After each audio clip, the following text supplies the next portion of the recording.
भैया रुक्मिणी के साथ में हुआ है। द्वारका में चारों तरफ खुशहाली ही खुशहाली है। बड़ा ही पावन समय। आचार्य सुखदेव जी महाराज कहते हैं, राजन कुछ देर बाद मैया रुक्मिणी के गर्भ से एक पुत्र उत्पन्न हुआ, जिसका नाम प्रद्युम्न रखा गया। ये वही प्रद्युम्न है जो भगवान शंकर के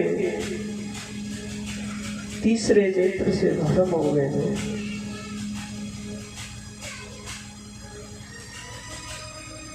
उन प्रद्युम्न जी को प्रसूति गृह से सम्रासुर नाम का राक्षस दैत्य हरण कर ले गया। बीच में उसको नारद जी मिल गया। नारद जी ने पूछा, राजन कहाँ ले जा रहे हैं इसको? सम्रासुर ने कहा, ये मेरा काल है, इसको मैं अभी मार दूंगा। जब इसको मार दूंगा तो हमारा फिर काल खत्म हो जाएगा।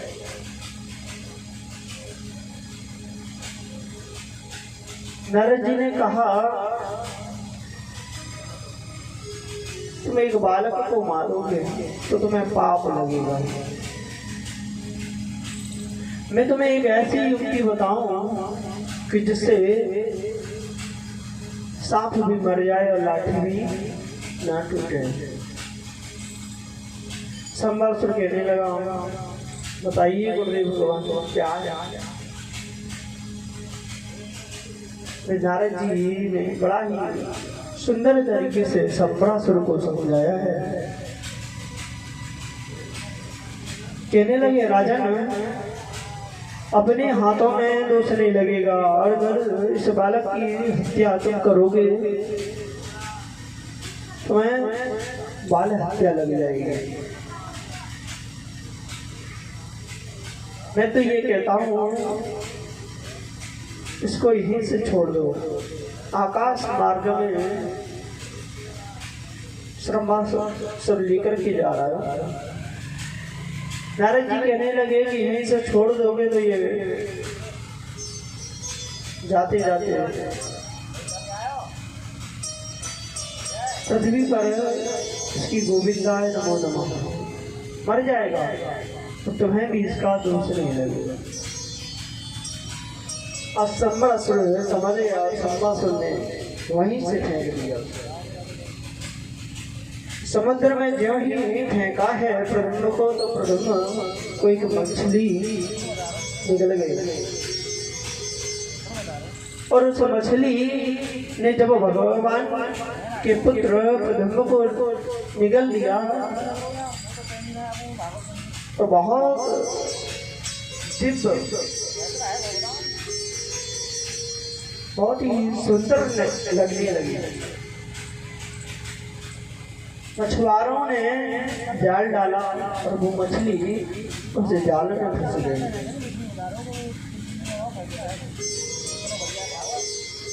जाल में फंस गई। मछुआरों ने वाहन निकाला और महाराज सम्रासुर की पाकशाला में ले गए।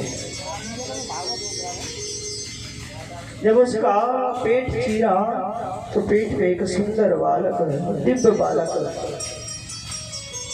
मिला। उस बालक को मायावती ने ले लिया। सम्रासुर की पाकशाला में कामदेव की पत्नी रति काम करती थी। इनका ही नाम मायावती यहाँ है, इन्होंने ले लिया प्रभु को। शास्त्र कहता है कि जाको राखी साइया मार सके ना कोई, वाल ना बाको कर सके चाहे जग वेरी हो। जिस पर गोविंद की कृपा होती है उसे कौन मारने वाला है। अजय कामदेव की पत्नी रति अपने पति की पूर्व जन्म की प्रतीक्षा में यहाँ दाल भात बनाती है, रसोई का कार्य करती है। नारद जी ने उन्हें बता दिया है कि देवी ये बालक है कि तुम्हारा पति कामदेव है। यह सुनकर रति मैया बड़ी ही प्रसन्न हुई और उस बालक का लालन पोषण करने लगी। बहुत सुंदर तरीके से रसायन विद्या का प्रयोग करके कुछ ही समय में कामदेव को मैया रति ने युवा बना दिया है और उन्हें प्रेम से निहारने लगे। एक दिन रति जब कामदेव को प्रेम भाव से निहारने लगी, काम भाव से निहारने लगे हैं, तो प्रद्युम्न ने पूछा है, माता शास्त्र में आया है मातृ भावमती क्रम्या वर्तसे कामनी प्रिया। हे माता, आप मुझे कामनियों की तरह क्यों निहार रहे हैं। तब मैया रति ने कहा, सब भेद बताया। प्रद्युम्न को पूर्व जन्म का स्मरण हुआ है। तब उन्होंने कहा है कि तुम्हारा अवतार जो हुआ है तुम इस पृथ्वी पे आए हैं शंबरासुर का उद्धार करने के लिए।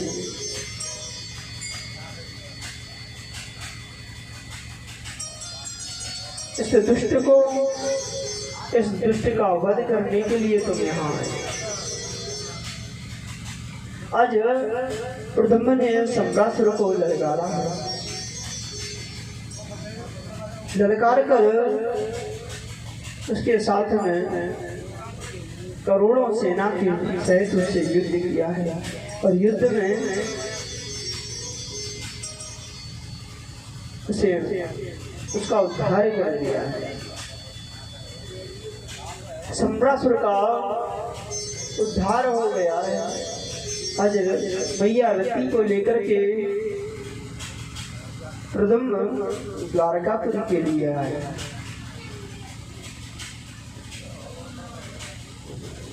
प्रद्युम्न को और रति को देखकर के द्वारकावासी बड़े ही प्रसन्न हो रहे हैं। जब मैया रुक्मिणी को पता चला कि मेरा पुत्र आ गया है, पुत्र वधू के साथ बड़ा ही सुंदर आरती का थाले लेकर के मैया रुक्मिणी ने आरती की है।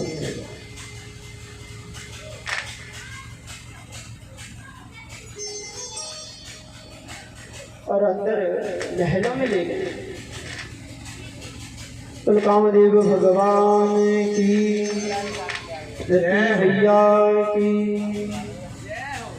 बड़ा ही सुंदर दिव्य भाव है। आचार्य सुखदेव जी वर्णन करते हैं, राजन द्वारका में एक 17 नाम के राजा थे। भगवान सूर्य के उपासक और भगवान भास्कर ने उन्हें प्रसन्न होकर के एक मणि दी, जो कि मणि 8 बार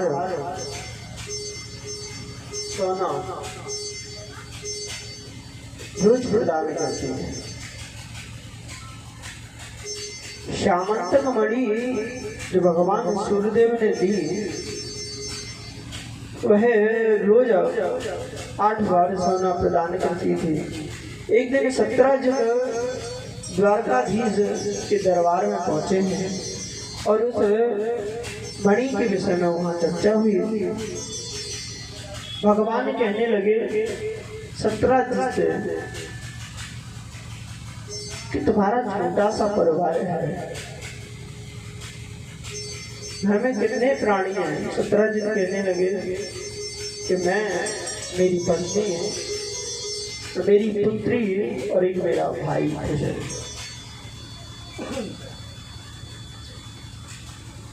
कहने लगे भगवान छोटे से परिवार में इतनी संपत्ति का क्या होगा, इस मणि को आप राजकोष में जमा करा दें जिससे प्रजा का पालन,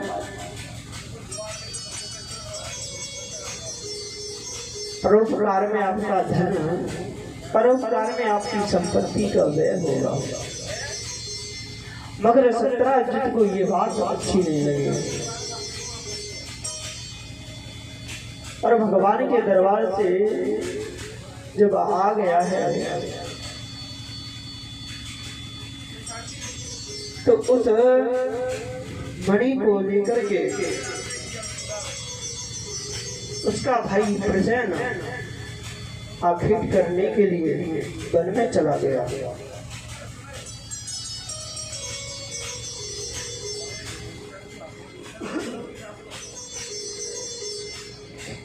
वन में चला गया और वन में जाकर के उसे एक सिंह ने मार दिया और सिंह से जब मार दिया और उस मणि को सिंह ने ले लिया। आगे जब सिंह, जामवंत ने सिंह को देखा तो सिंह से और जामवंत का युद्ध हुआ और युद्ध में जामवंत ने सिंह को मार दिया। सिंह से वो मणि लेकर के जामवंत अपनी गुफा में आ गया और वो मणि अपने पुत्री को दे दी, जामवती को। जामवती उस मणि से खेल रही है। इधर सत्यराज के मन में हुआ कि भगवान कृष्ण हमारी मणि को लेना चाहते थे। रात्रि में अपनी पत्नी से कहने लगे, देवी इधर जब उनका भाई नहीं आया तो अपनी पत्नी से कहने लगे, मुझे तो ऐसा लगता है कि द्वारकाधीश ने मेरे भाई को मणि के चक्कर में मरवा दिया है। मगर इस बात को तुम किसी से कहना मत।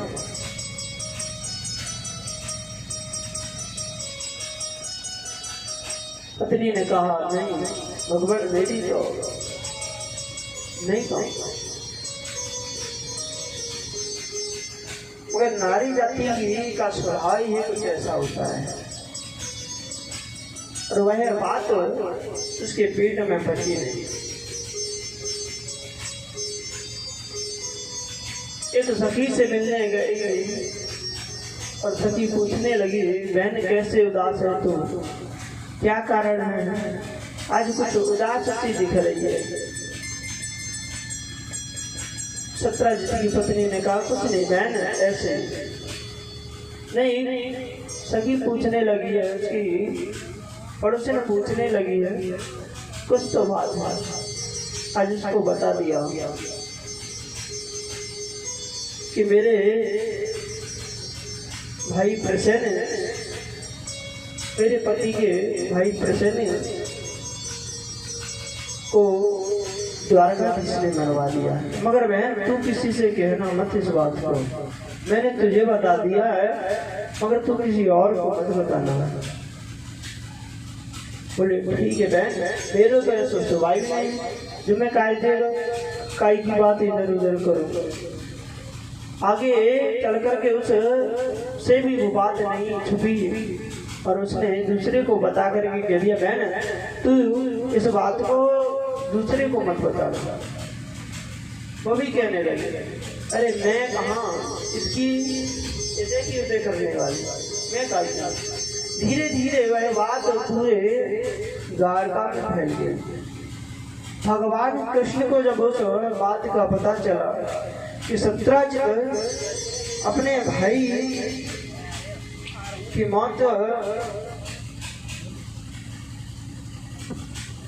मेरे माथे पर मर रहा है, तो भगवान कृष्ण ने कि मैंने उसके भाई को मारा है, मैंने मरवा दिया। तो भगवान कृष्ण को पता चला तो भगवान कृष्ण अपने कुछ सेनाओं को लेकर के, तो साथियों को लेकर के उस मणि की खोज करने के लिए चल दिए हैं। भगवान कृष्ण आगे चलकर देखते हैं कि जंगल में तो उसका भाई प्रसन्न मरा पड़ा हुआ है।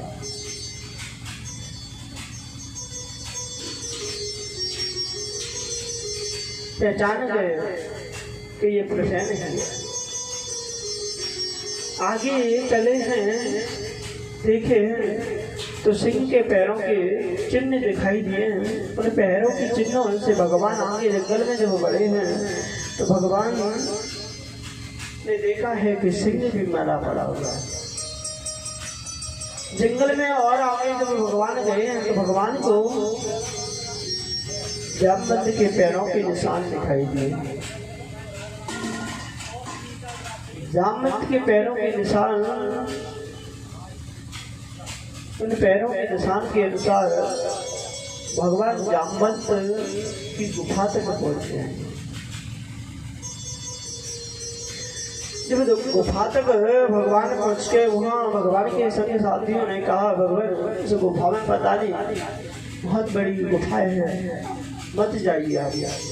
रोका है भगवान को, मगर भगवान नहीं माने और कहने लगे कि साथियों तुम यहीं रुको, तुम मेरी प्रतीक्षा करो, मैं 12 दिन तक तुम मेरी प्रतीक्षा करना। अगर मैं 12 दिन में आ जाऊं तो ठीक है, नहीं तो तुम चले जाना द्वारका के लिए। और भगवान जामवंत की गुफा में घुस गए। भगवान ने देखा जामवंत की पुत्री जामवती उस मणि से खेल रही है। भगवान ने उस मणि को उससे लेना चाहा। जब ही भगवान ने उससे मणि लेना चाहा तो वो चिल्लाने लगी, रोने लगी। इतने में जामवंत जी आ गया। और जामवंत जी जब आए तो भगवान से कहने लगे, कौन हो और इस मणि को क्यों छुड़ा रहे हो? ये मणि मैंने अपनी पुत्री को दे दी। आज भगवान का जामवंत जी से द्वंद्व युद्ध शुरू हो गया है। जब द्वंद्व युद्ध दो व्यक्ति वाला युद्ध होता है उसे द्वंद्व युद्ध कहते हैं।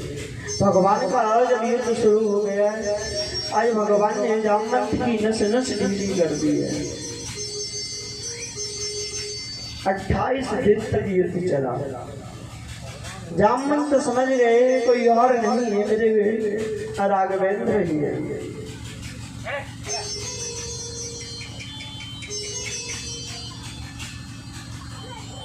और प्रार्थना करने लगे, भगवान उससे बोलोगे।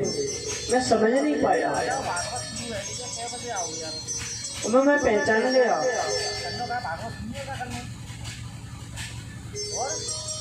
कि आप कोई और नहीं, मेरे राम जी हैं।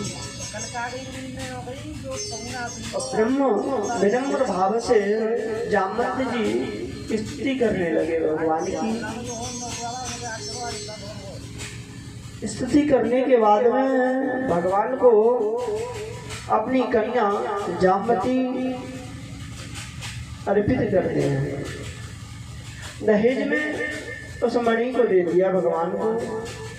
इस प्रकार भगवान मणि को लेकर के जामवती के साथ में द्वारका में आ गए और विधि विधान से जामवती के साथ भगवान ने विवाह किया है।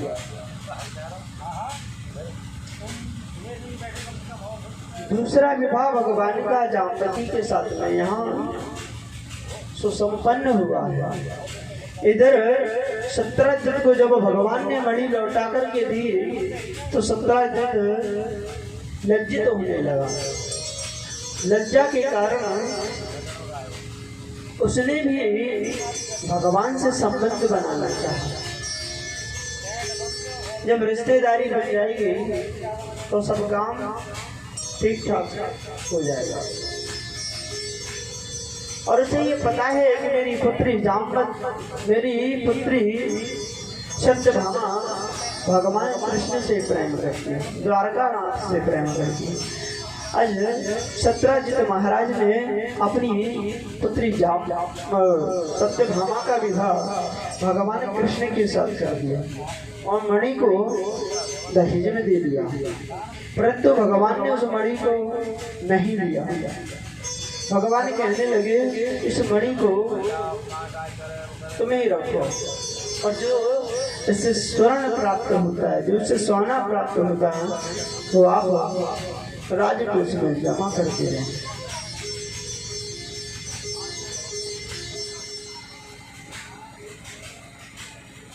इधर आचार्य सुखदेव जी कहते हैं, राजन उधर कौरवों ने पांडवों को एक लाक्षागृह में भस्म करना चाहा।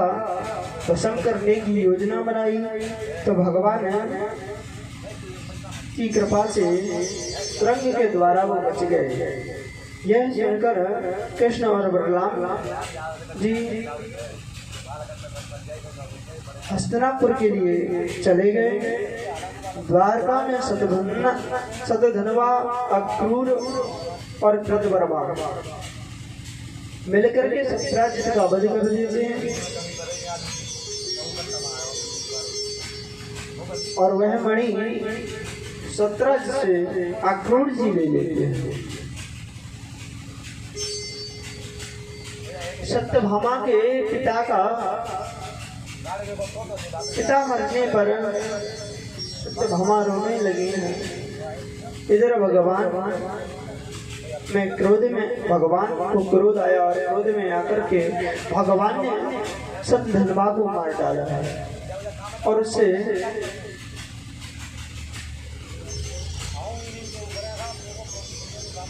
जब उसे मार डाला तो भगवान को उसके पास में सत्यधन्वा के पास में मणि नहीं मिली। बलराम जी कृष्ण भगवान से परामर्श लेकर के जनकपुर जनक जी से मिलने के लिए गए। 2 माह वहाँ जनक जी के यहाँ बलराम जी रहे। वहाँ भगवान बलराम जी ने दुर्योधन को गधा का युद्ध करना सिखाया। राव जी द्वारका लौट करके आए हैं। इधर भगवान कृष्ण सत्राजित का अंतिम संस्कार कराया है और पता लगाया है कि मणि किसके पास है। जब भगवान कृष्ण को पता चला कि मणि अक्रूर जी के पास में है तो भगवान ने कहा अक्रूर जी से कि आप मणि को दिखा दो, सभा में ला करके देना मत। और अक्रूर जी ने सभा में मणि को दिखाया है। भगवान ने उस मणि को लिया नहीं, अक्रूर जी से उन्हें दंड दिया है कि तुम इस मणि का नित्य प्रतिदिन पूजन करते रहो, इससे जो स्वर्ण की प्राप्ति होगी वो राज्य को उसमें जमा करते रहो।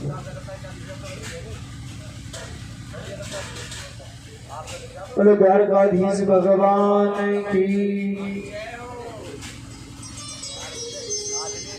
आचार्य सुखदेव जी कहते हैं, राजन एक बार यमुना के तट पर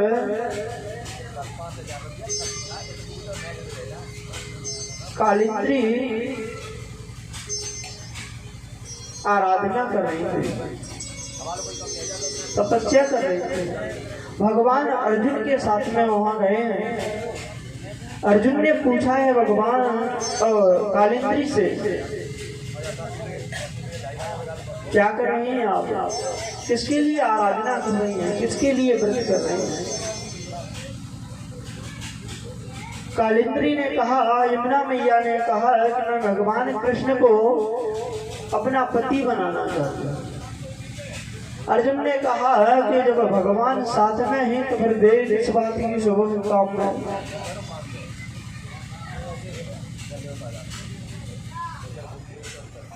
देर किस बात की। और कालिंद्री से भगवान कृष्ण का विवाह करा दिया। भगवान का यहाँ चौथा विवाह कालिंद्री के साथ में हुआ है।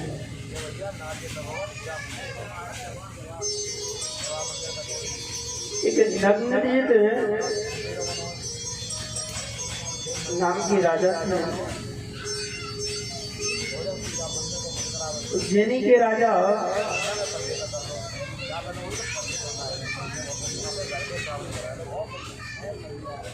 उनकी पुत्री मित्रवृंदा से भगवान ने विवाह किया। इधर भगवान ने 7 बेलों को एक साथ में नाथ कर 87 विवाह किया है।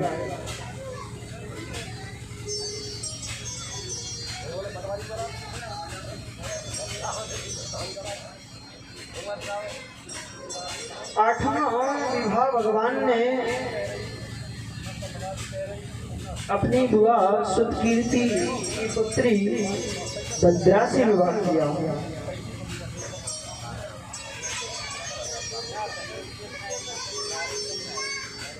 सातवां विवाह। इसके बाद में भगवान कृष्ण ने भद्र देश के राजा वृषसेन की पुत्री लक्ष्मणा को अपनाया है। वृषसेन महाराज का पहला था। इस मछली को का भेदन कर देगा उसकी आंख में, उसे मैं अपनी पुत्री का विवाह उसके साथ न करूंगा। भगवान ने ऐसा ही किया। एक तीर से मृत्युस्य के काटे नीचे जो बीज गिराएगा, वो ही पुत्री लक्ष्मणा का वीर वरण कर ले जाएगा। लक्ष्मणा का विवाह भगवान कृष्ण के साथ में हुआ है। इस प्रकार से भगवान के 8 विवाह हुए। बोलो गोविंद भगवान की जय हो। पहला विवाह भगवान का रुक्मिणी के साथ में होगा, दूसरा जामवती, तीसरा सत्यभामा, चौथा कालिंदी के साथ में हुआ है, पांचवा मित्रवृंदा के साथ में हुआ। छठवां विवाह भगवान का एक साथ 7 बहनों को नाथ करके 87 विवाह किया भगवान ने।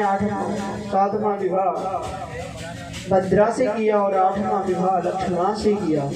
भगवान के 8 विवाह हुए। बोलो गोविंद भगवान की जय हो। ये 8 पटरानियां कही गई हैं भगवान की। एक बार आचार्य सुखदेव जी कहते हैं, राजा उपासना कांड की 16,000 ऋचाओं ने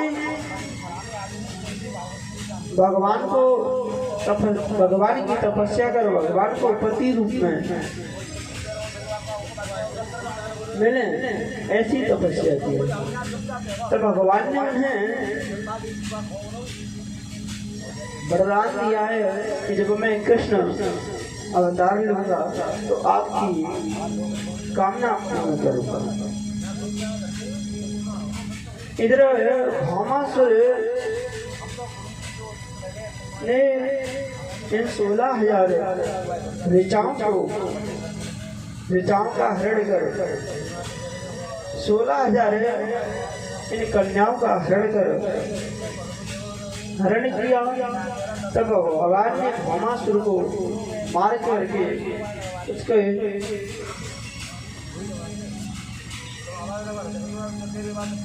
पुत्र को राज्य दे दिया और इन 16,000 कन्याओं को उसकी कैद से मुक्त किया। और ये कन्याएं कहने लगी, भगवान अब मैं कहाँ जाऊँ, किसके पास में जाऊँ, कौन मुझे अपनाएगा।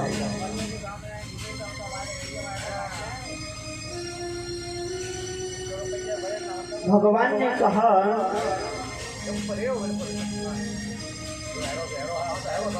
जिसका कोई नहीं उसका मैं हूँ।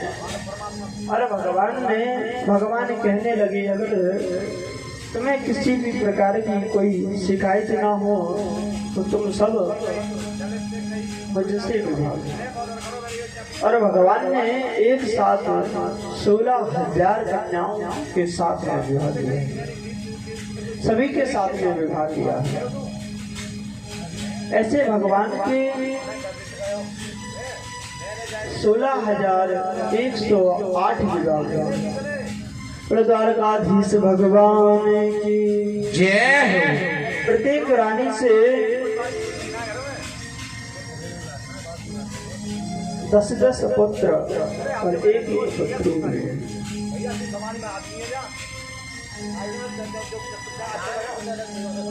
कैसे हुई?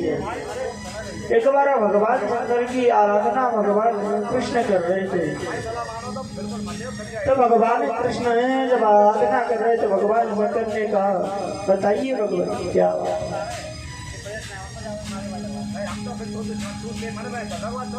तो भगवान ने कहा, 10 पुत्र और एक पुत्री आप हमें आशीर्वाद दें कि हमारे यहाँ हो। भगवान शंकर इस बात को समझ नहीं पाए और भगवान शंकर जब इस बात को समझ नहीं पाए,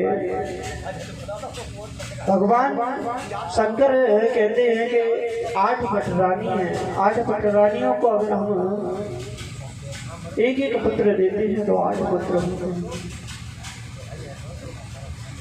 और 16,108 भगवान की रानियां हैं। अगर 10 हुए पुत्र इन सबों में बांटता हूँ तो बटने में नहीं आए। तो भगवान शंकर समझ नहीं पाए और भगवान शंकर ने कह दिया कि प्रत्येक रानी से 10-10 पुत्र और एक पुत्री होगी।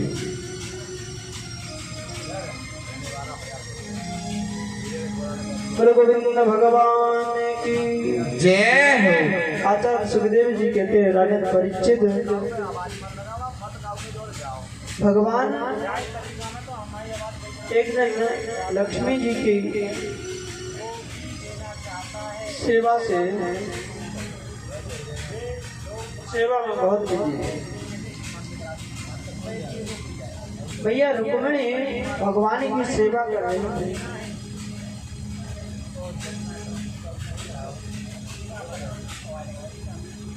उस समय उनके भीतर एक भाव आया।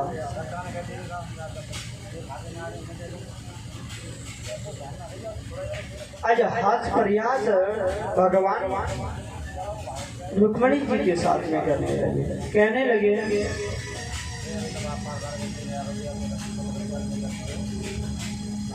देवी तुमने हमसे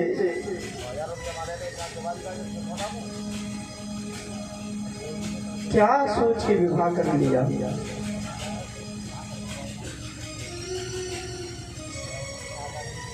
मैं कहीं का राजा नहीं। आपने ऐसे से विवाह कर लिया जो कहीं का राजा नहीं है। आपने ऐसे से विवाह कर लिया जिसके माता पिता का कोई पता नहीं।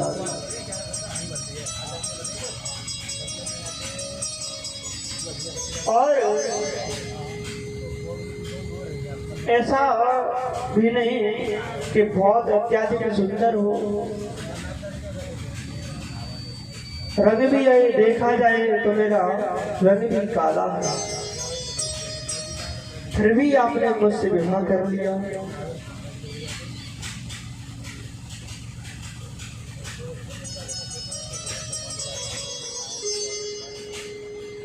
और जरासंध आदि के भैंसे में समुद्र में के बीच में आकर के रहता हूँ, ये सब जान करके भी आपने मुझसे विवाह कर लिया। निष्किंचना वयं कश्चिद् किंचना प्रिया तस्मात् प्राणेन नाहट्यो मां भजन्ति सुमध्यमे। मेरे भक्त भी बेचारे धनी हैं, ऐसी स्थिति में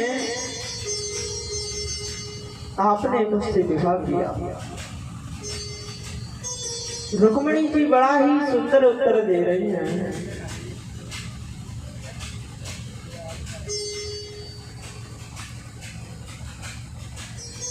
रुक्मिणी जी कहने लगे हैं, भगवान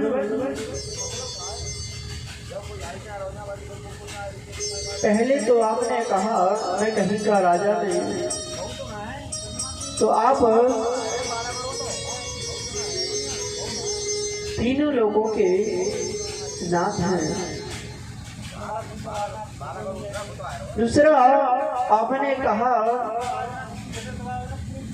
कि मेरे माता पिता का पता नहीं, तो आपके माता पिता हैं कौन? आप तो जगत के पिता हैं, आपके कौन माता पिता? आपने कहा कि मैं कोई सुंदर भी नहीं हूँ, अत्याधिक मेरा कृष्ण वर्ण है, मैं काला हूँ, फिर भी आपने मुझसे विवाह कर लिया। तो रुक्मिणी जी कहने लगे कि वर्ण तो दो ही होते हैं, गौरवर्ण और कृष्ण वर्ण।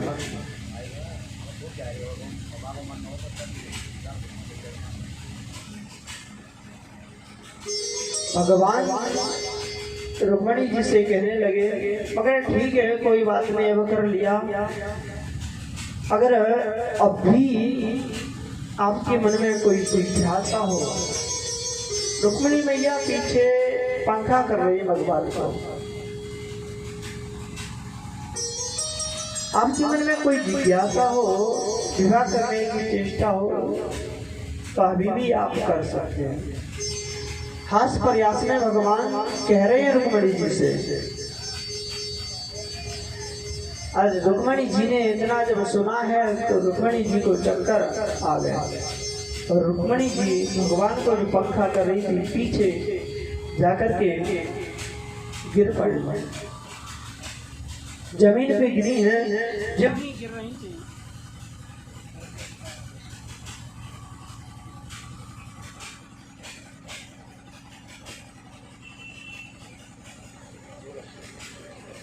जो ही गिर रहे थे त्यों ही भगवान ने चतुर्भुज रूप में दो हाथ से रुक्मिणी जी को संभाला है।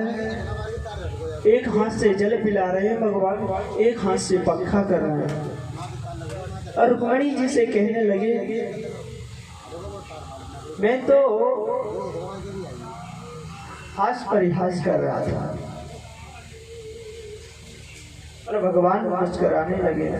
रुक्मिणी जी कहने लगे भगवान ऐसा हास प्रयास आप मुझसे ना करें।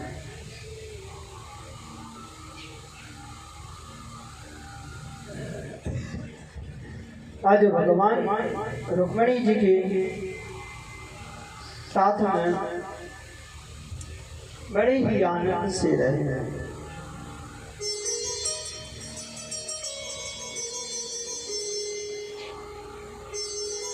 प्रभु आचार्य सुखदेव जी कहते हैं, राजन भगवान कृष्ण रणभूमि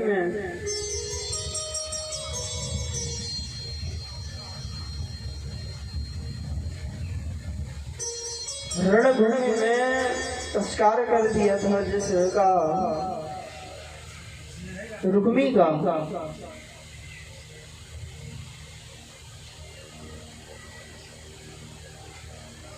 उसने अपनी पुत्री रुक्मवती का विवाह उनके पुत्र प्रद्युम्न के साथ करा दिया। जब स्वयंवर में प्रद्युम्न को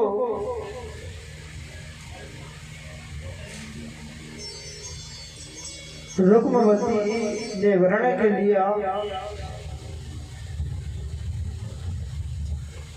अन्य उपस्थित राजा भी चेष्टा करने लगे कि प्रद्युम्न जी अकेले हैं, इन्हें हम परास्त कर देंगे। रुक्मी ने अपनी बहन रुक्मिणी को प्रसन्न करने के लिए अपनी पोती रोचना का विवाह उनके पुत्र अनिरुद्ध से के साथ किया गया।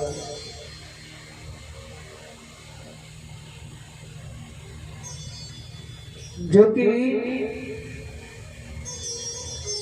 आगे विवाह एक कलिंग नाम के नरेश से हुए हैं। बलराम जी उनके साथ में जुआ का खेल खेलने का उन्होंने अनुरोध किया तो भगवान बलराम जी खेलने लगे यहाँ जुआ, और जुआ में बलराम जी हारते जा रहे हैं।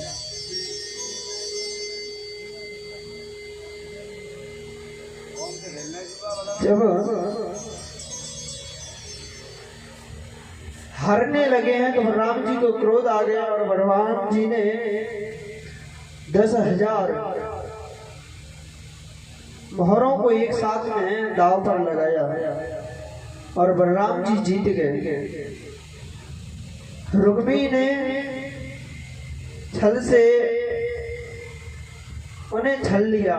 उसी समय आकाशवाणी हुई है और आकाशवाणी ने कहा कि बलराम जी की जीत हुई है। और बलराम जी की जब जीत हुई है तो बलराम जी कहने लगे मेरी जीत हुई है, और क्रोध में आकर के बलराम जी ने उनको मार करके भगा दिया। कलिंग को एक मुक्का मारा जिसमें उसकी गोविंदाय नमो नमः हो गई, उसके दांत टूट गए। और राजाओं ने रुक्मिणी से कुछ नहीं बोले, रुक्मी से, और बलराम जी ने अनुरोध किया, यहाँ लोचना का विवाह हो गया और वहां से बलराम जी उन्हें लेकर के आ गया। तो गोविंद भगवान की जय हो। बड़ा ही सुंदर भाव है। एक बार बाणासुर की कन्या अनिरुद्ध जी को स्वप्न में देखती है, जिसका नाम उषा है। स्वप्न में देखा है और उसकी एक सखी है चित्रलेखा।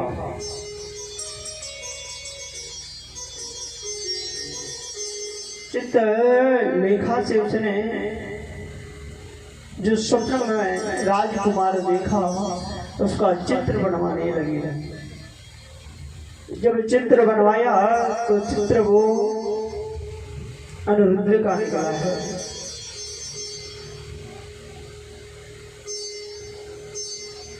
और वो पहचान गई।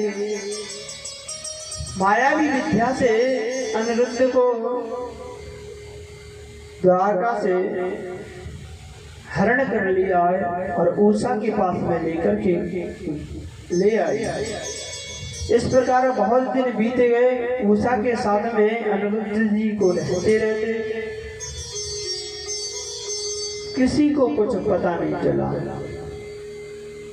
ना निर्धम किसी अनुरुद्धा, जो कभी जो ना रुके उसे अनिरुद्ध कहते हैं, चंचल है। किंतु यह उषा के साथ में अनिरुद्ध जी का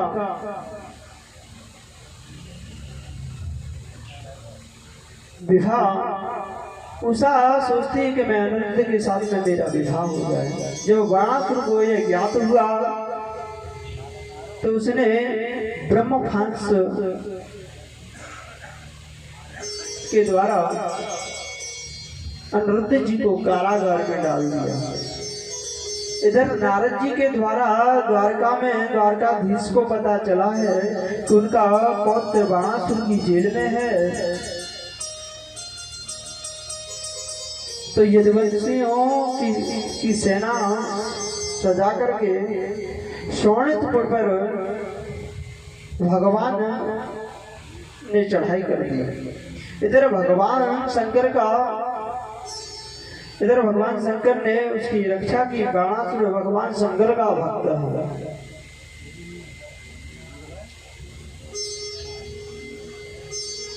भगवान शंकर कहने लगे बाणासुर से बाणासुर ने भगवान शंकर की विधिवत पूजा की और उषा का विवाह। इधर भगवान कृष्ण से बाणासुर का युद्ध हुआ है, उनकी सेना से युद्ध हुआ है। मगर भगवान शंकर के कहने पर बाणासुर ने अपनी पुत्री उषा का विवाह अनिरुद्ध जी के साथ में करा दिया।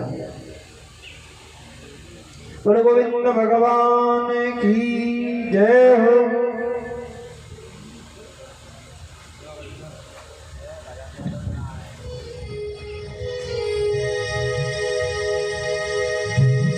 कि बूटी हरि के नाम की सबको पिला के पी। अरे बूटी हरि के नाम की सबको पिला के पी। बूटी हरि के नाम की सबको पिला के पी। बूटी हरि के नाम की सबको पिला के पी। बूटी हरि के नाम की सबको पिला के पी। ओ बूटी हरि के नाम की सबको पिला के पी। बूटी हरि के नाम की सबको पिला के पी। को चित के चोर से चितवन को चित के चोर से चित को चुरा के पी।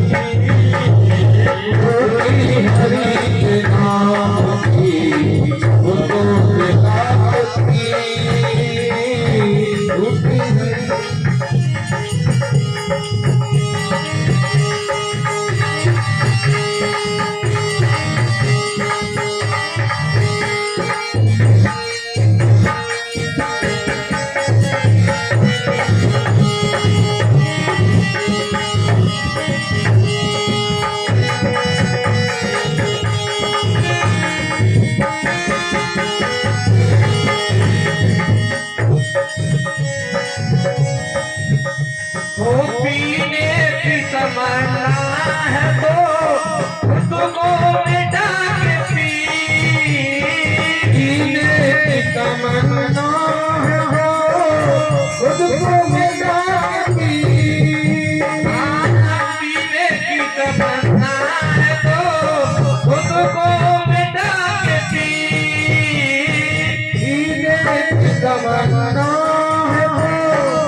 श्री राम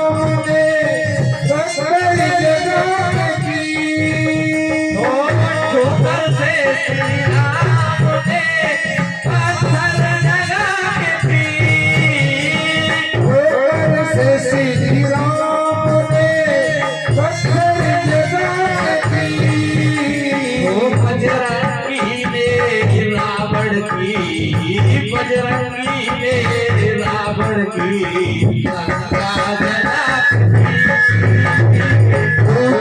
हरि के नाम की सब मिलाती सूखी हरि के नाम की सबको मिलाती अरे बूटी हरि के नाम की बूटी हरि के नाम की सबको मिला के पी बूटी हरि के नाम की सबको मिला के पी चितवन को चित के छोर से चितवन को चित के छोर से चित को चुरा हरि के नाम की सबको मिला के पी हरि के नाम की सबको मिला के पी हरि के नाम की सबको मिला के पी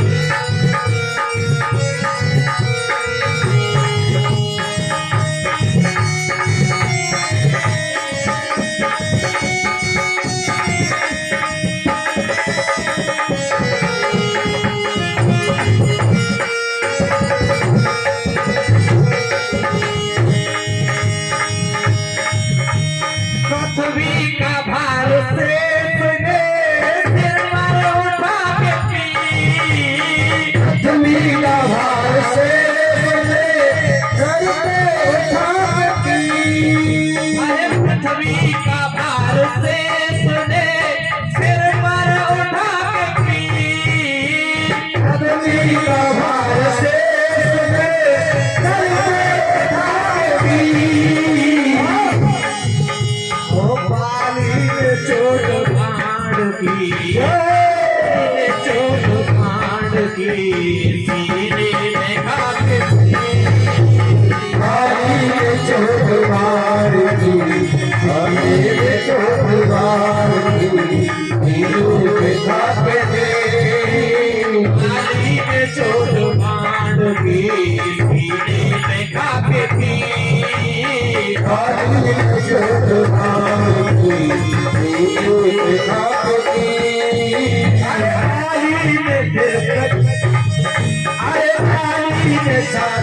तीर पे तीरे पे खाके दे पाली ने चोट कांड की सीने में खाके पी पाली ने छाती तीर पे तीरे पे खाके थी और फूटी हरि के नाम की फूटी हरि के नाम की सबको मिला के पी फूटी हरि के नाम की सबको मिला के पी फूटी हरि के नाम की सबको मिला के पी फूटी हरि के नाम की सबको मिला के पी अर्जुन ने ज्ञान की माता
से उचित के जोर से तुझको चुराते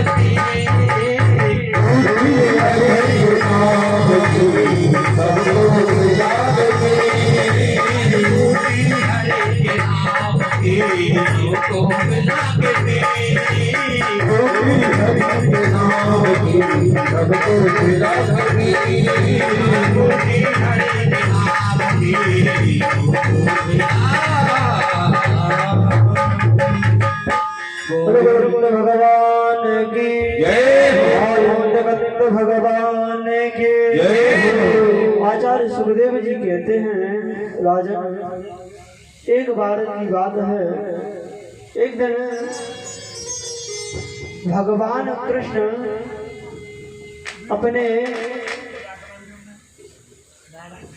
कुल के राजकुमारों को उपवन में घुमाने के लिए अपने अपने नाती पौत्र के साथ में उपवन घूमने के लिए गए। भगवान कृष्ण वहां उपवन में एक जगह बैठे हैं। इधर उन बच्चों ने जब उपवन की शोभा देखते हैं, इधर भागते हैं उधर भागते हैं। वहां एक कूप देखा है और उस कूप में क्या देखा कि एक गिरगिट पड़ा हुआ है। उन राजकुमारों ने उस गिरगिट को जब देखा तो उस गिरगिट को बारे में भगवान कृष्ण से आकर के कहा है। तो उन्होंने आज वहां भगवान गए हैं और भगवान ने उस गिरगिट का अपने हाथ से जो ही स्पर्श किया है, भगवान का स्पर्श होने से वे दिव्य रूप में आ गया। देवता का स्वरूप बन गया और भगवान की स्तुति करने लगा। नमस्ते सर्वभावाय भक्ता अनंत सच्चय कृष्णाय वासुदेवाय योगानां पतये नमः। जब भगवान ने उससे पूछा कि तुम कौन हो, कहां से आए और ये गिरगिट योनि तुम्हें क्यों मिली? तो नृग नाम का राजा कहने लगा, भगवान मैं पहले एक नृग नाम का राजा था और अपने राज्य में मैं प्रतिदिन गायों का दान करता था। एक बार एक गाय को मैंने 2 बार दान कर दिया। भगवान ने कहा कैसे? कि मैंने एक बार एक ब्राह्मण को एक गाय दान में दी और वो गाय हमारी गायों में आकर के मिल गई और पुनः उस गाय को मैंने दूसरे ब्राह्मण को दान कर दी। अब पहले वाला जो ब्राह्मण था वो कहने लगा कि ये गाय राजा ब्राह्मण देवता ये गाय मेरी है और मैंने जिस राजा को दान में दोबारा दिया गाय, वो राजा कहने लगा जिस ब्राह्मण को मैंने दोबारा में गाय दी तो ब्राह्मण कहने लगा ये गाय मेरी है। दोनों आपस में वाद विवाद करते मेरे राज्य में आ गए। वो कहे कि ये राजा ने मुझे गाय दान में दी है, दूसरा ब्राह्मण कहता है ये राजा ने मुझे गाय दान में दी है। मैं दोनों ब्राह्मणों का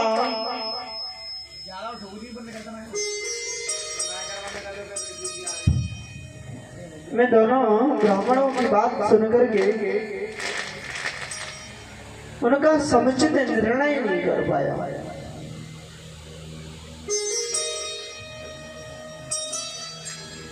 जब उनका सही निर्णय नहीं कर पाया तो वो ब्राह्मण हमारे, और मैंने कहा उन ब्राह्मण से कि मैं दूसरी गाय तुम्हें दे दूं, उसे दूसरी गाय को तुम ले जाओ, इस ब्राह्मण को ये गाय रखने दो। मगर वो कहने लगे नहीं राजन, मुझे तो यही गाय चाहिए, मुझे तो यही चाहिए। और आपस में झगड़ते लड़ते हुए वो चले गए। मैं उनका निर्णय ना कर पाया। अंत समय जब मेरा आया तो मैं स्वर्ग में गया। देवताओं ने मुझसे पूछा राजन तुमने बहुत पुण्य किए, बहुत तुमने पुण्य किए, मगर एक छोटा सा तुमसे पाप बन गया है। पहले पुण्यों को भोगेगा या छोटा सा एक पाप है उसको। तो मैंने अहंकार में आकर के कह दिया है कि एक छोटा सा पुण्य है, पहले एक छोटा सा पाप है, मैं उसी को पहले भोग देता हूँ, इसके बाद में मैं पुण्यों को तो भोगता रहूंगा।